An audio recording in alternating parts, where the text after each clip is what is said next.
L'école ferme ses portes, mais l'esprit, lui, refuse de se mettre en vacances. À Cotonou, l'effervescence des inscriptions a pris des allures de grands rassemblements citoyens. Derrière cette mobilisation, une ambition, le projet Culture de quartier, une initiative pensée par Africa Challenge of Associations pour transformer le temps libre en valeur ajoutée. Pour le président de l'organisation, il s'agit de s'adresser à toute la chaîne humaine de la cité. Le projet Culture de quartier est un cadre qui regroupe les jeunes écoliers, élèves, étudiants, déscolarisés, voire même responsables d'ateliers et des ménagères autour des métiers pratiques de main afin que ces derniers puissent être initiés pour qu'à l'avenir, ils puissent s'identifier dans un métier donné. Le projet Culture de quartier rassemble plusieurs jeunes, des adolescents également, des enfants même de 6 ans, 5 ans, afin de leur permettre de s'initier dans des activités pratiques qui va leur permettre de s'éloigner de plusieurs vices. Une vision inclusive qui résonne comme un soulagement pour les familles. Sur le terrain, parents et futurs apprenants partagent la même urgence, celle de s'armer pour l'avenir. Moi, je le fais pour l'objectif d'origine. Demain, si c'est que je n'ai pas la possibilité de rentrer dans une société, je peux créer moi-même ma société à partir des bases. C'est par une publication, j'ai vu ça sur un forum de jeunesse montante. Chaque année, mes enfants apprennent à faire quelque chose. Moi-même, j'apprends à faire quelque chose maintenant là où je suis.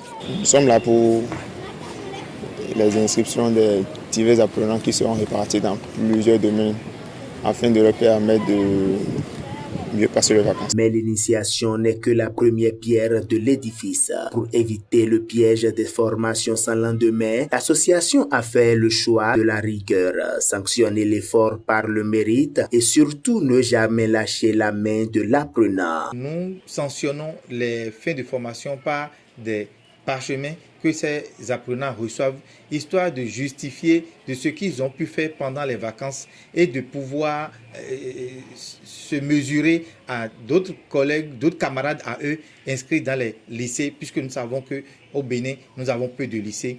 Or, les enfants aujourd'hui doivent avoir la chance d'être orientés dans des métiers pratiques demain, histoire de s'auto-employer. Transformer l'essai des vacances en une carrière professionnelle, le défi est immense et les maîtres artisans de la ville ont décidé de le relever en devenant les mentors de cette génération. C'est pour occuper les enfants en ce temps de vacances, pour les apprendre quelque chose qu'ils peuvent utiliser demain, qui va leur sauver la vie demain. Parce qu'à l'heure où on est maintenant, on enregistre beaucoup de cas de chômage.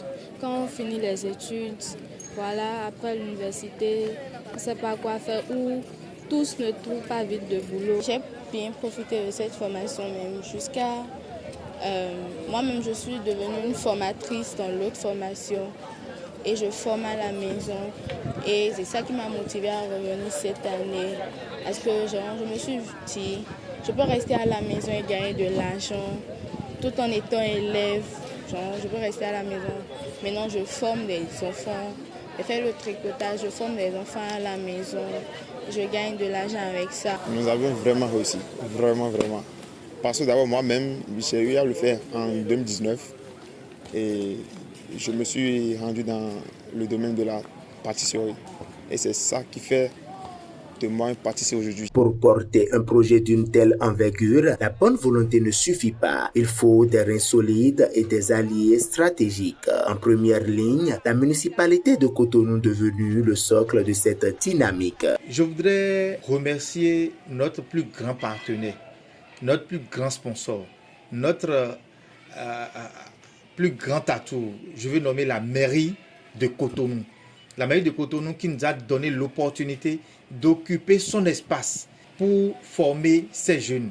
La mairie de Cotonou qui nous a donné l'opportunité de faire toutes les communications possibles à travers sa radio qui est mise à notre disposition depuis des semaines, des communiqués radio, des passages et tout ce qu'il faut. Nous disons un grand merci à la mairie de Cotonou. Je profite de l'occasion pour saluer toutes les autorités locales de notre arrondissement en son chef d'arrondissement pour tout ce qu'il ne cesse de faire à l'association et toutes les bonnes volontés qui veulent nous accompagner. Un partenariat public communautaire si puissant qu'il brise des barrières géographiques. L'école de culture de Katié a dépassé les frontières de la ville, attirant des familles venues de tout le pays. Je remercie également les parents qui placent leur confiance en nous, ceux qui viennent de Calavi, ceux qui viennent de Porto Novo, de Semepodi, de toutes les autres communes pour venir, pour amener leurs enfants à suivre cette formation. Nous leur disons merci et nous les rassurons de ce que nous sommes en train de prendre des dispositions